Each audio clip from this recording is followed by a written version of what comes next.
I am so excited about today's guest. I'm going to call him in.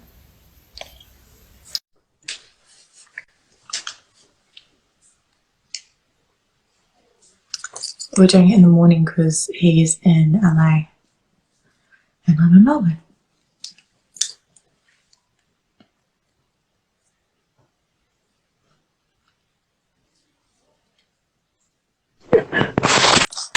Hello. Just the phone. Hi. Wait. Wait, can you hear me? Wait, you're upside down. Oh, sorry. I'm going to prop this phone up. You know, it's funny. I clicked the invite and the phone fell off the desk. That's so funny. This is funny that we're doing a face-to-face in real time because usually we're voice noting or messaging. So this is new for us. Absolutely. Nice to connect. Yeah. Okay, so we'll get started. I can see a few people are joining us. My sister's on watching. Okay, so I was thinking about how we got to know each other kind of thing. And it was about a year ago, and I was sort of in the midst of a bit of a spiritual awakening. I was going through some stuff, and I know now that obviously we're going to go through many different awakenings in our life because to evolve, we need to peel back many, many layers. But at the time I was going through one, and like I always do when I'm going through anything, is I'm straight on like the internet trying to figure out, make sense, learn about whatever it is. So I was on YouTube, I was typing things in like, how do I know if I'm going for a spiritual awakening? How do I deal with a twin flame separation? How do I know if I'm dealing with a shift in consciousness? All of that kind of stuff. And then your YouTube videos came up, and I went down a massive rabbit hole of all your videos. And then I reached out. I've heard that before. Since then, we've just, carried on that sort of conversation. So, can you tell me, can you introduce yourself and just give us a little bit of background to how you got to where you are with what you're doing? Yeah, absolutely. So I have a YouTube channel called Lightways, and it's basically a spiritual tutorial channel, really a resource for people that have had a spiritual awakening. Because I'm sure, as you know, if you have a spiritual awakening and everyone else is still asleep, there's no support system. Who do you talk to? Where do you turn? So I tried to create a place where people could go and get the resources that they need and kind of get the support that they need to not feel crazy, to not think that they're going crazy. Yeah, exactly. That's the first thing people think when they have a spiritual awakening. What the hell is wrong with me? I'm going crazy. Yeah, well, I was thinking about this because I've got lots of friends who I'm so close to and they're so beautiful, but there was when I was going through all this stuff, I could talk to them about many things, but there was just some things where I was I just, like you said, I couldn't talk to them about it. They didn't understand what I was feeling, and I was like, am I literally going crazy? Well, the reason for that is there's still an ego. That's the thing about a spiritual awakening. You wake up from ego, you disidentify from the ego, and then you can see through the ego's agenda and narrative and all that. Yeah, and it's a triggering word, the ego, too. I think a lot of people who don't understand this kind of realm have a different meaning for ego, so it's hard to say that too, because you're like, you're seeing things a little bit differently, and it's like, so right, I have so many questions for you, so we're going to go straight into it because I know that you've been filming all day. I have. So I'm going to keep it under the hour, okay? All right. No worries. So first thing is, why do you think a spiritual awakening always happens after a major shift in life, a major breakdown, a major transition? Why is it so ugly? It has to be impactful so that you will take action. Yeah. You have to find yourself in a place of almost, I don't want to say despair, but you have to find yourself in a place of needing to change the situation that you're in, and that's just not going to happen unless that catalyst is impactful enough. Yeah. So this can be a twin flame meeting or a divorce or losing your job or whatever it is. And then you say, there's got to be a better way to do things. And then you go on that journey of self-discovery. And as you mentioned, that journey of self-discovery leads you down the rabbit hole. And yeah, I was reading something the other day. It said being 80% happy with your life is the worst place to be. And having a breakdown is the best thing to happen because it elevates you to where you truly need to be for your next stage of life. So I thought that was so interesting. I was like, it's so true, because so many people are happy coasting in a comfortable state, but it really does take the breakdown to break through to get to that. Well, your greatest version lives in what is uncomfortable. It lives in outside of your comfort zone. Yeah, yeah. Okay, cool. All right, so I don't know what to ask you first because I've got so many. Can you explain to me, and you do it so well in your videos, and I think this is why I really loved your videos, is you're very to the point as well. You're not airy-fairy about what it means to be spiritual. You don't beat around the bush. You tell it how it is. Sometimes it's an uncomfortable truth, but it's what needs to be said. So I love that about all your videos. Anyone that's interested in this stuff, you've got to check you out on YouTube. One of my friends, Danny, actually, because I posted about that you were coming on, she went and looked on at your stuff on YouTube, and she was like, oh my god, I already love him. I was like, I know, it's so good, right? But one of the things you described really well is this whole concept of shifting from 3D, 4D, 5D. Can you explain what that means and what that is? Because I think that's a bit of a weird one, a bit of a challenging concept for people. Yeah, absolutely. So 3D is being completely immersed in the ego, seeing life through the lens of the ego, identifying as the ego, really not being aware that you're identifying as the ego, not being aware that you're kind of trapped in the ego's construct. Yeah. A spiritual awakening is, actually going from 3D to 4D now, and that it takes a spiritual awakening to do that. Now you realize that you're not the same as your ego. You have an ego, but you are not your ego. And you kind of step back into that observer mode, and you see the ego's agenda. You see the different constructs of fear that the ego has constructed. This is not to vilify the ego, but the ego's main tool for spurring you into action for survival's sake is fear. This is something that we needed, back in the prehistoric days, when you needed that jolt of fear to get out of the way of a saber-toothed tiger or, protect your spouse from another caveman or whatever. But nowadays, it's just not as needed as much, but its main tool is still fear. So you're believing that your identity is based off of social conditioning. You're believing in competition. You're believing in scarcity. You're believing in shame, guilt, condemnation, damnation. There's self-worth issues, codependency issues, self-love issues, all of that stuff. You have a spiritual awakening, and then you realize, hey, I'm more than ego. And since the ego is in alignment with fear, that spiritual awakening lessens your alignment with fear. There's greater vibrational dissonance with fear, and you're more in alignment with source consciousness. Source consciousness, the dominant frequency of source consciousness is love. So you're becoming in alignment with love, which is a vibrational match to freedom, and you start to step into your authentic sovereignty. So 4D is kind of the discovery, it's the questioning stage. So D is you're realizing you're not your ego. 4D is the discovery stage. Well, who am I? I've got all these questions. That's where you go down all the rabbit holes. Yeah, which is fun. You don't want to get lost down there too long because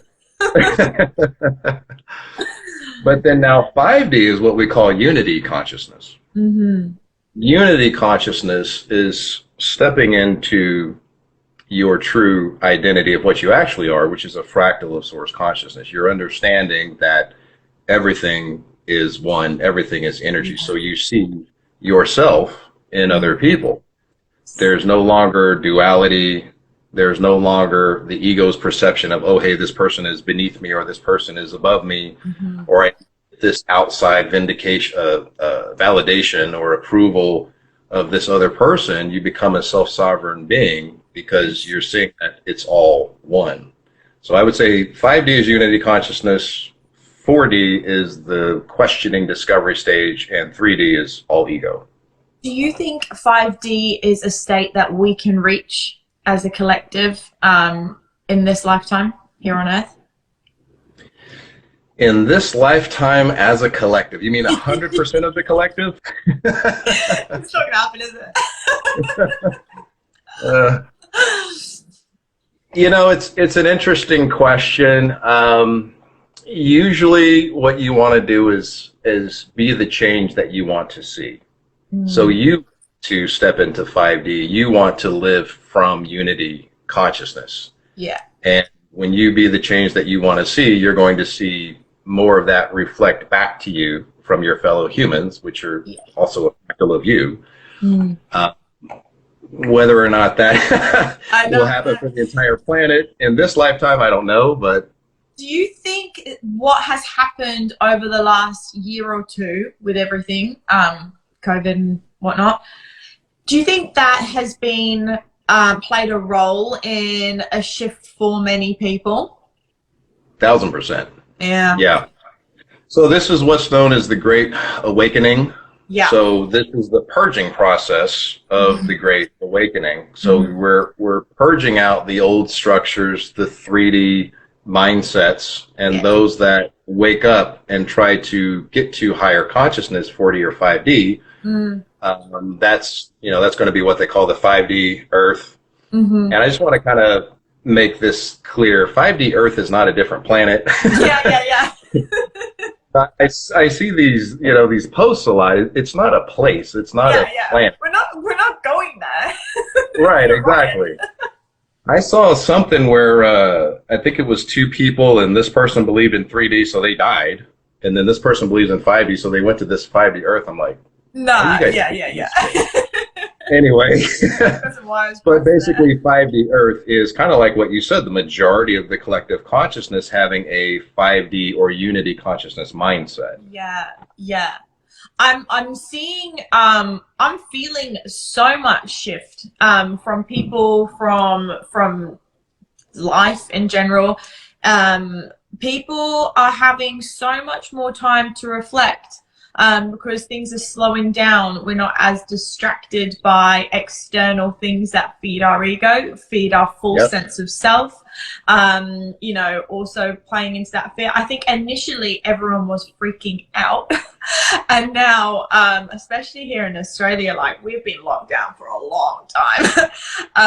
But what's happening now on the other end of that is like so much more understanding of who we are without all this other stuff.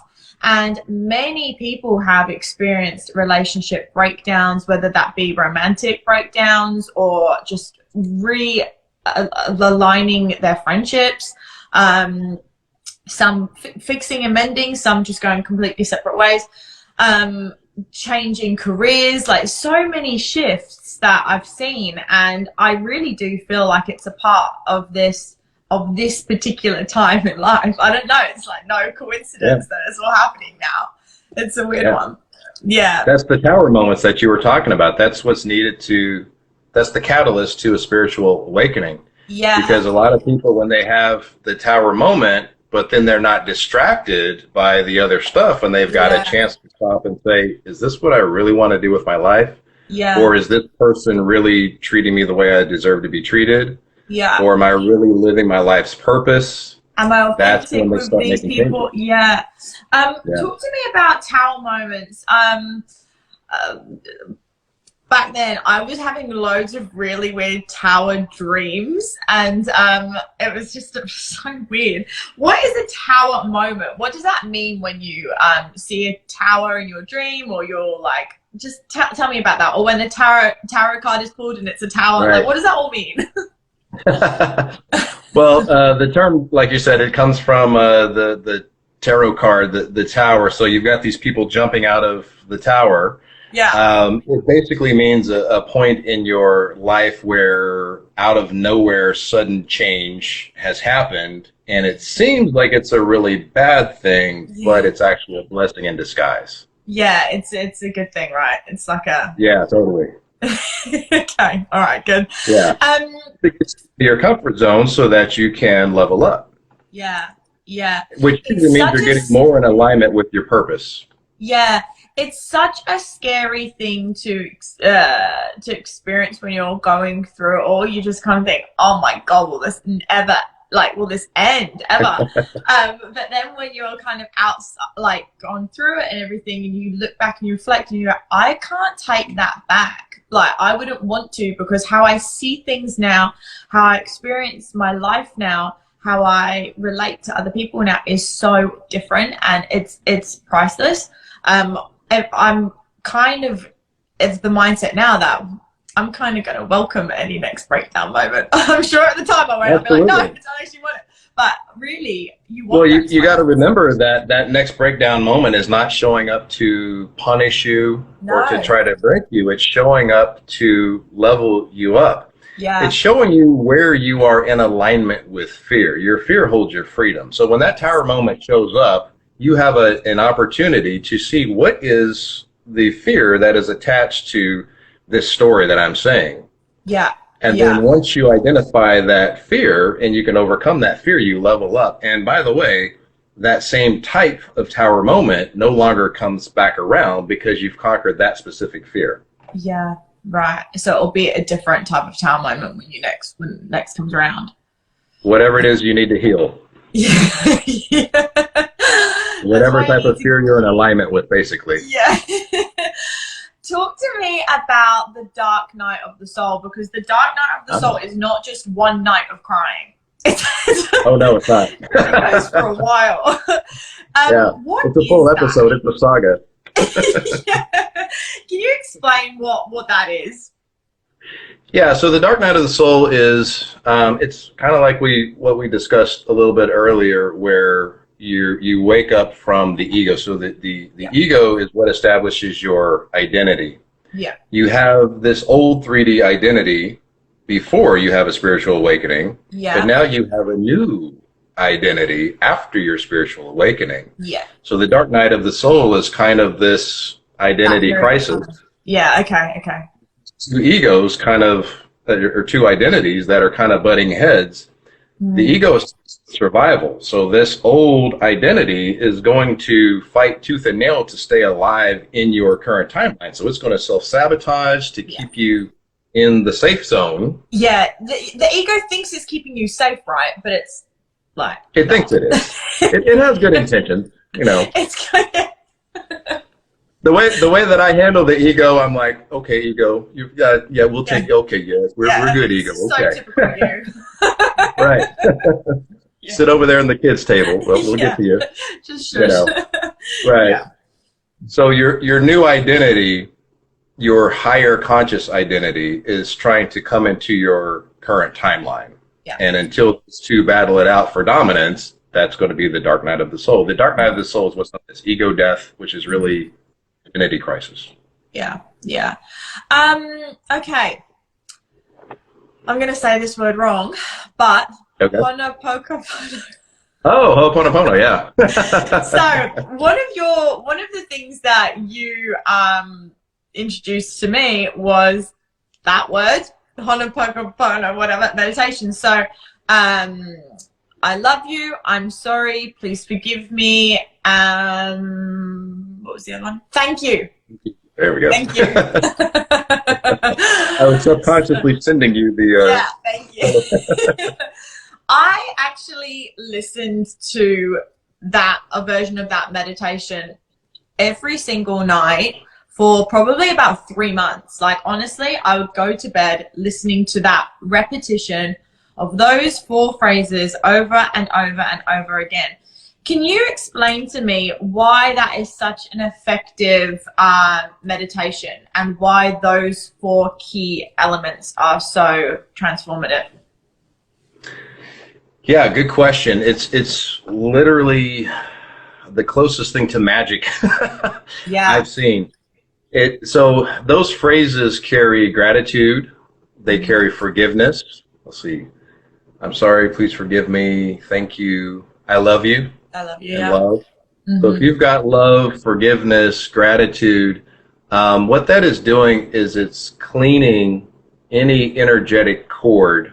It cleans your aura, first of Yeah. all, very well, and any energetic cord that you want to clean. So any other person, it works on inanimate objects. Yeah. You can use it, literally use it on anything. Yes. And it's just, I think because those frequencies are in alignment with the dominant frequency of source consciousness, and source Yeah. consciousness is everything. And when you Mm. start applying those types of vibrations to anything, it's going to raise the vibration of whatever that is that you're cleaning. Yeah. I feel for me, it felt like stepping out of ego when you're saying those things. When you're saying, I love you, you're saying it to yourself and to everything else, right? When you're saying, I'm sorry, you're saying sorry to yourself and everyone and everything else.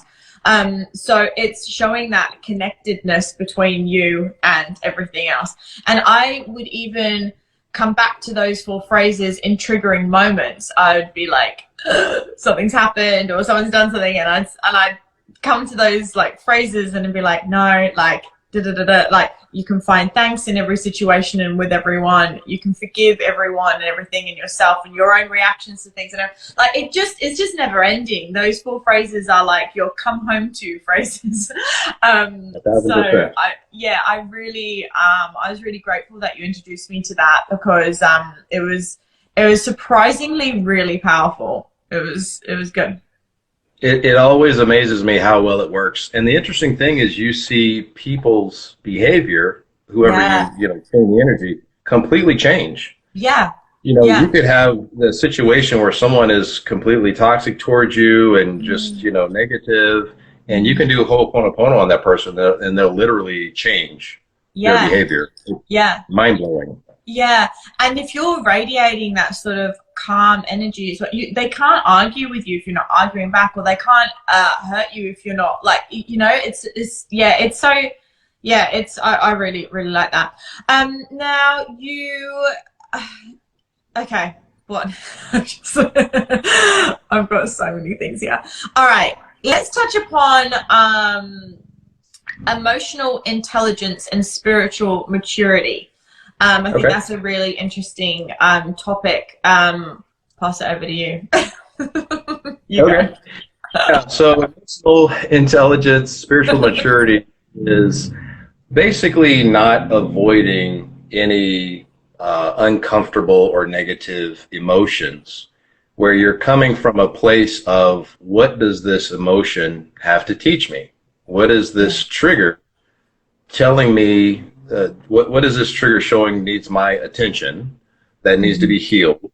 Usually, what I like to say is the negative emotions and the triggers that come around, you want to kind of view them as house guests. You invite them in, get them something to drink, something to eat, be a good host, and see Yeah. what is the message that you've brought for. And when we Yeah. look at those emotions as kind of a barometer as to where our energy is, where are we out of alignment with love and in alignment with fear, then we can Yeah. usually kind of get to the root of what's going on and not believe the ego, because the ego is going to say, well, this person did you wrong and this person is jealous, and throw all that nonsense out and say, well, what is this emotion saying about me? What am I fearing? And that And leads once you really. raise, Oh no, oh sorry. yeah, You go. okay. You go. I was going to say that leads really nicely into shadow, your Oh. shadow self and shadow work. Can you touch on that? Yeah, shadow work is huge. So shadow work is really the foundation of a spiritual awakening. It keeps you from bypassing spiritual bypass. So spiritual bypassing is when you're kind of forcing positivity Yeah. to avoid negative emotions, Yeah. which is not spiritual at all. It's just No. bypassing. Yeah. So your shadow houses all of the things that you have denied about yourself or that you have repressed. This is usually childhood trauma, and trauma doesn't necessarily have to be, the most extreme examples we can think of. It could just be maybe a parent never showed you love and validation. Yeah. Maybe there was an abandonment issue with one or even both of the parents. There could have been a narcissistic parent, and that's going to have consequences in adulthood. So that stuff gets basically what the ego decides is good for survival. Those are the traits that are placed out for everyone to see. What the ego feels is not good for survival. Like, for example, let's say as a kid, if you spoke up, you were taught not to speak up, and if you spoke up, you were kind of shunned. So the ego says, oh, if I speak up, I'm not going to get love from the group. I'm not going to get sustenance and food. So speaking up is a bad thing. That's in the shadow now. So what you're repressing is what is actually keeping you from ascension. So you've heard the phrase, you're only as strong as your weakest link. Well, spiritually, you can only rise as high as your lowest vibration. Yes. So until you heal your shadow, and the definition of heal is just to take the higher vibration of love and apply it to the lower vibration of whatever this trauma is and integrate it into your more higher dominant frequency so that you can continue to ascend. Yeah. Also, with shadow and your shadow self and all that as well, it taught me a lot about compassion for others, because any part of you is also any part of another that you are triggered by is also something that you can have within yourself. So say you're annoyed with someone's greed or whatever, you're usually triggered by that because you know that you have that as part of your shadow self. Does that make sense?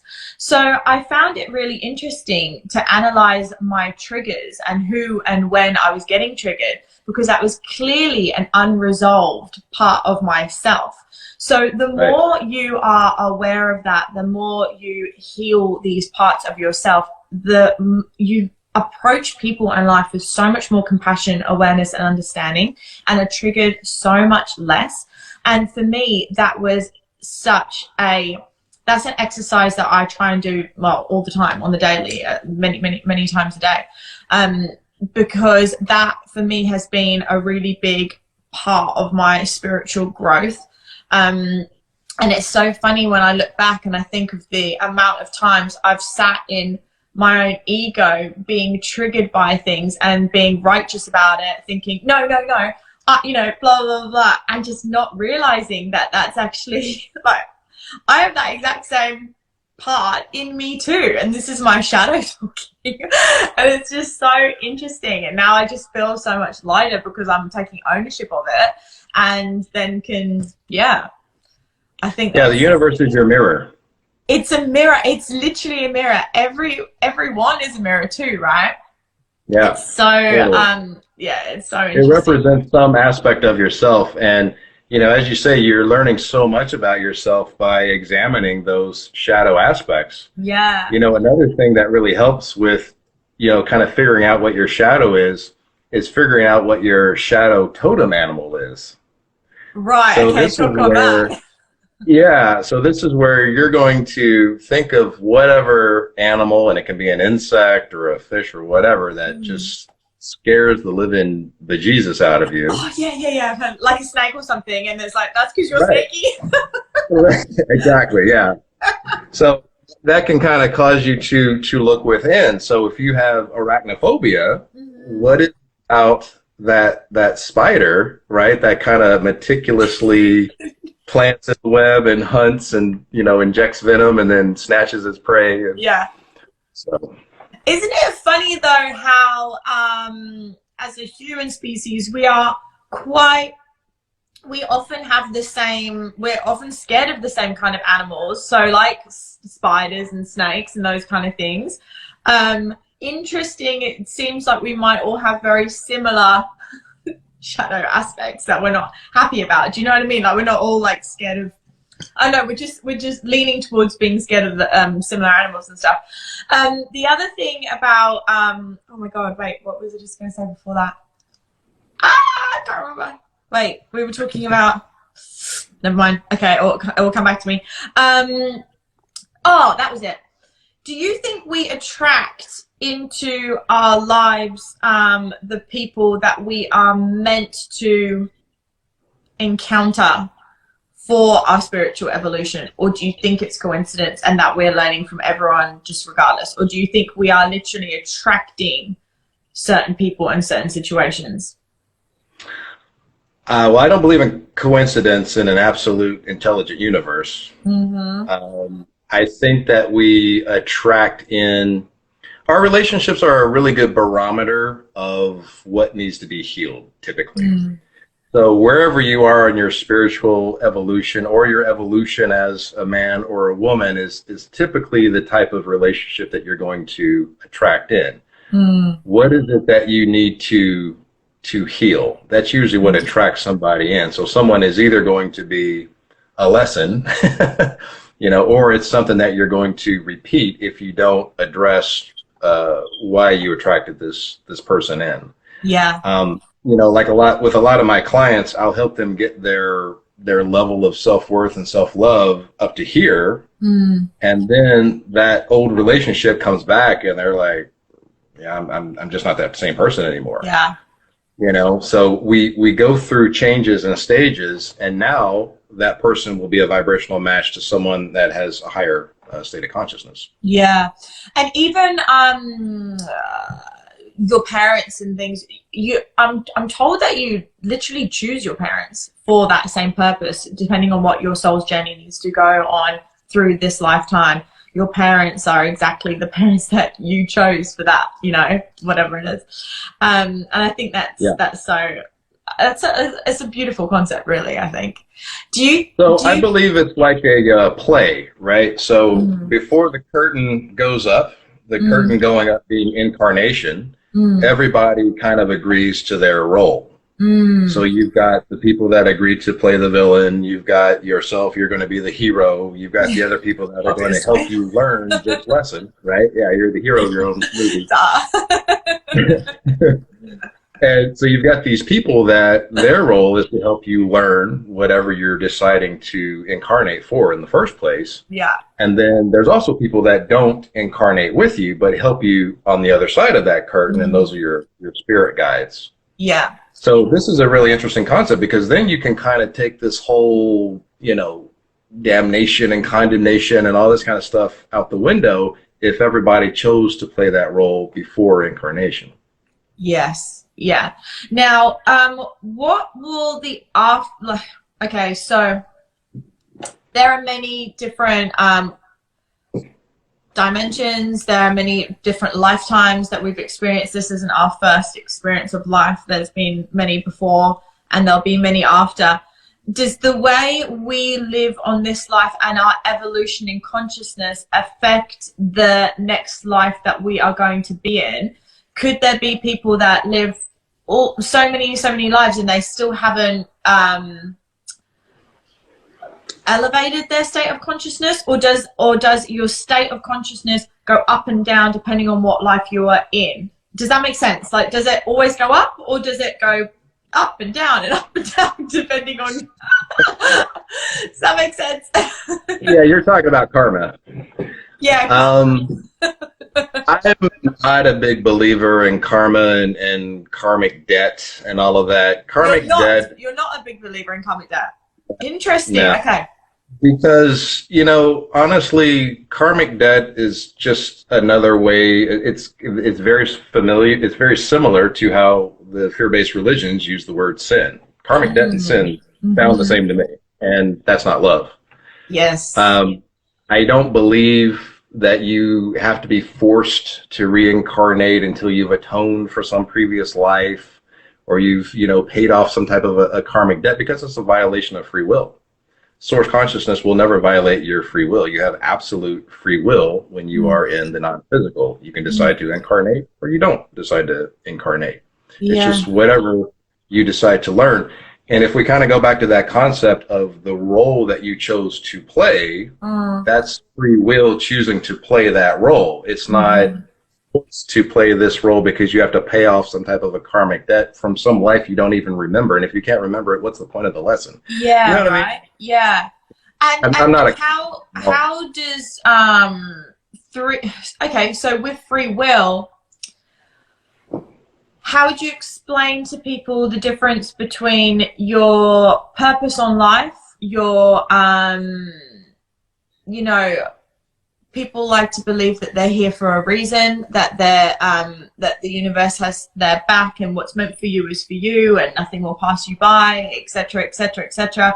But then your free will can come into play at any moment. So this is why I personally find readings difficult sometimes, because it's like, oh, this looks like it's on your life path, but your free will could change this at any moment. So I'm like, well, what the hell? Do you know what I mean? So what takes more control of how your life actually, the trajectory of your life? Is it your free will, or is it your soul's mission and your purpose that you can't do anything about? That's why you're here. You can't do anything. Well, you can always, see, yeah, that's a violation of free will. I think what determines your timeline is your frequency, your dominant frequency. So when you get a reading, that's what vibration you are in that moment. So you're aligned to experience whatever parallel reality is a vibrational match to whatever you're emitting in that time. But you can totally change your vibration and have a different timeline. But could that, if you were looking at your life, from a bird's eye view, are those shifts in frequencies, are those breakdowns, are they already like sort of set, like like the universe has put them in place, like they're going to happen regardless? Or does that make sense? Like for me, I felt mine brewing for a really long time. I just knew it was coming. So like I kind of feel like it was like part of my life's plan, and I feel like I'm going to have many more. But my free will could have completely detoured from that and ignored it and gone down a different route. But I feel like it was in my life's purpose to I don't know, it had to be part of it. So does that make sense? Like, can you avoid your trajectory? Yeah, the only thing that I would kind of change in that whole thing is you're saying the universe has chose this and this event, but then my free will, you're separating yourself from the universe. You choose what the events are that you want to experience that will help you come into vibrational alignment with whatever your life purpose is. Now, if you are awake, you're consciously aware, and you're doing the work, you're going to stay on that path because you're following your heart. The ego distracts you from your heart. So if you're not as awake, you're distracted with a lot of the stuff of the ego, and you're in alignment with fear, you're not going to be following your heart, and you may not be on your life's purpose. There's nothing that can make you do your life's purpose. It's just how awake are you to follow your heart, which will keep you on the path of your life's purpose. Do you think you subconsciously manifest these things to happen? Manifest what to happen? Like the events? These sort of like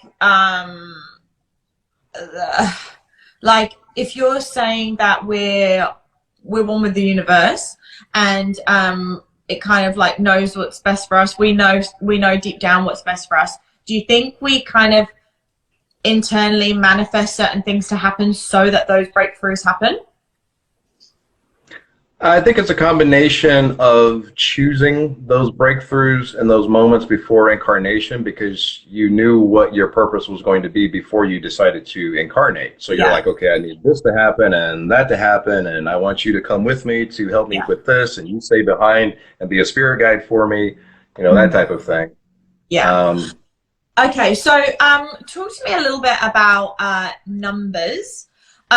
So spirit guides, I get quite confused about numbers. So Okay. spirit guides try to communicate with you through numbers. What does it mean? Like when you see an angel number or whatever it is, let's just say 2222 or whatever. If I see that, is that, what is it necessarily telling me? Is that, sometimes I'm like, okay, I see it, but are you saying yes or are you saying no to this thing? Like, I don't know how to, like, do you know what I mean? Yeah, so a number sign is usually a confirmation. So the universe doesn't really work in no's unless you ask a question, is it a no? And then, you get a Okay. sign. But it's usually a confirmation of whatever you were thinking in that specific moment. Or if you've got this main question on your mind, then it's usually a confirmation. What I like to do is I send out like a chart of what each Mm-hmm. one means Mm-hmm. that people can use, because once your spirit guides know that you now have this kind of common understanding of what each one means, then they can get very specific on why they connect with you. Right. So like Okay. 222 is trust the process, 333 is you are safe, 444 is you're not alone, 555 is a major change coming that's beneficial, etc. So once you know what each one means, then they know how to get the message across to you. Yeah. Yeah. Okay. And with communicating with them, asking them to come in, because you can actually communicate with your spirit guides, right? Oh yeah. Yeah. And more. Yeah. Entities, all kinds of stuff. Yeah. So I remember voice noting you about this one time. I was like, I like, because I was talking to someone else. I was talking to Claire. She's my coach here, and I was saying to her about we were talking about spirit guides, and she was saying, "Oh, one's behind me," even, and I was like, "Oh my gosh!"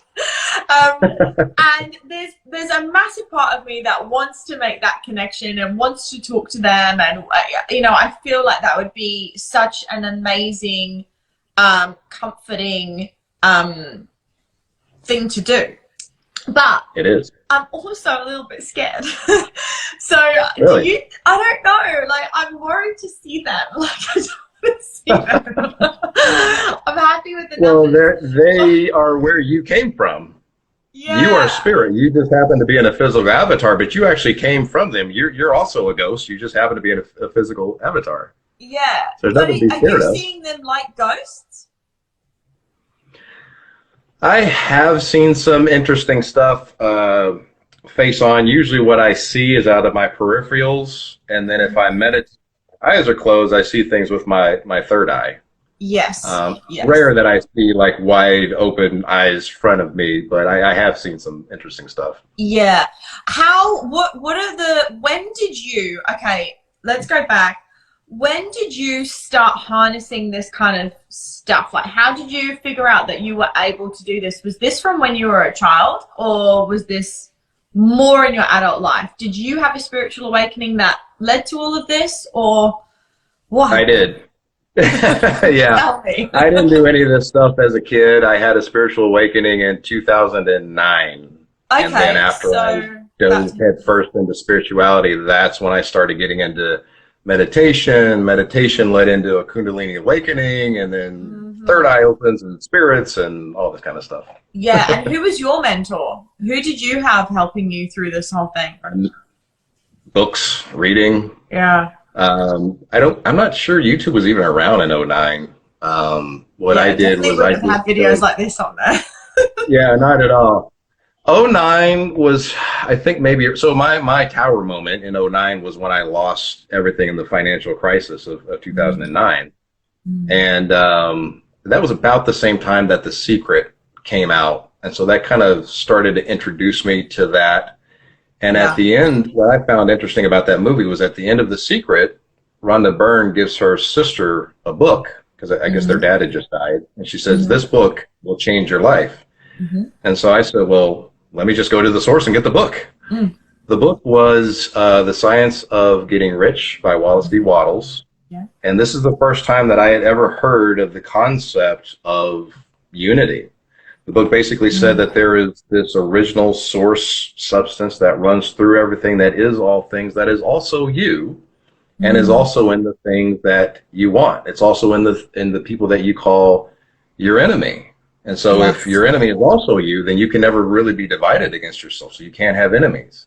Or if you want to attract money, money is just another aspect of yourself, and you're just calling a fractal of yourself back home to share the same vibrational space with this. Mm-hmm. Now, this was mind blowing to me because I was, I was raised Christian, and, you're not the same Mm-hmm. thing as God, and, all of this type of stuff. Mm-hmm. And so this was totally mind blowing. And because I had lost everything, including the marriage, I was married at that time. Mm. Were you married to your Funny how twin fast. flame?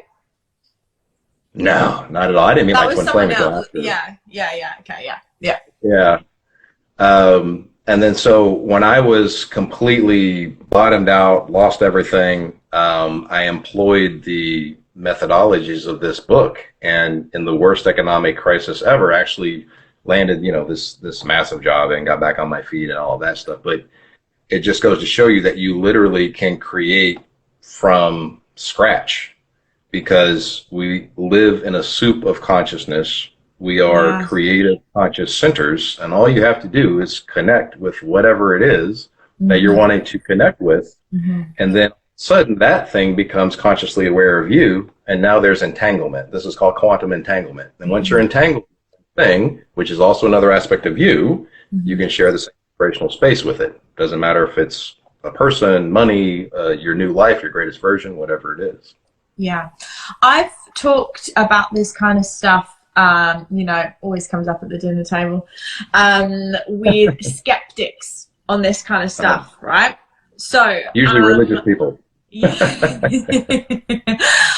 One thing that I've heard them say is, if that theory is true, why is there poverty? Why are there so many people struggling?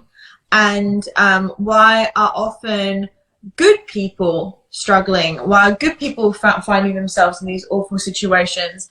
And then perhaps on the flip side, people with a lot of wealth or whatever, who, maybe aren't even that good, maybe they're not doing nice things, are getting rewarded. How is, like, they would say, why can't these poor people just manifest their riches or manifest a different livelihood? What do you say to that? Because that always stumps me. Well, they can. They're just not aware that they can, number one. Right. But that question comes typically from the religious mind that believes good is rewarded and evil is punished. And there's this concept of good and evil, and you're only going to get good if you're good. And then you receive these rewards if you pass this cosmic test. And, Yeah. that's just not the way the universe works. The universe is energy. It's all energy. It's not about deserving. Mm-hmm. Those types of questions come from religious people that believe there's something separate from source. Mm-hmm. So if you believe you're something separate from source, now you have to be worthy to receive something good from source. You have to be deserving to receive something good from source. You have to live this life of piety and, confess your sins and do, 3 Hail Marys and 2 Hello Dollies or whatever it is to finally, it's just, but that's actually not the way it works. If you believe you're a fractal of source consciousness, deserving goes out the window, worthiness goes out the window, Yeah. any question of self-love, all of that goes out the window, Mm-hmm. because you're a fractal of source consciousness having a physical experience. So those types of questions come from the mind that is identifying as the ego, living in a world of duality and separatism from their actual source. Once you step into unity consciousness, all that stuff goes out the window. Yeah. Yeah. You're basically magic. You can create whatever you want. It's your world. All right. One more question. We'll wrap it up. I've got to pick one out. What's my favorite next question? All right, let's just finish then on purpose. Because hold on, there's some attach this with it. Also, just someone I saw in the comments wrote, "Will you save this?" Yes, I always save all my labs. They'll be in IGTVs. Okay, so how do I get rid of it? Okay, purpose. How do you help people figure out what their purpose is? What does purpose mean and look like? Purpose, everybody has a different reason that they decided to incarnate. Now, what that is usually involves a lot of shadow work, because you've got to get out of alignment with fear. Fear is what keeps you out of alignment with your heart, and the passions and the joys of your heart, follow your heart, as they say, is really tough to do if you're scared. Where is all fear housed? Well, it's housed in your shadow. You're not understanding your true identity as an all-powerful, eternal spiritual being. You're believing that you are limited, finite, not powerful, and all of this stuff. And so we have to get into the shadow and figure out what programmed you to believe these things in childhood. It may have been a religious upbringing. It may have been an abandonment issue. It may have been a narcissistic parent, whatever. But once we kind of heal that, then we can kind of figure out what makes your heart sing. This is actually one of the stages of the spiritual awakening. It's like stage 3, when you get past the dark night of the soul. Yeah.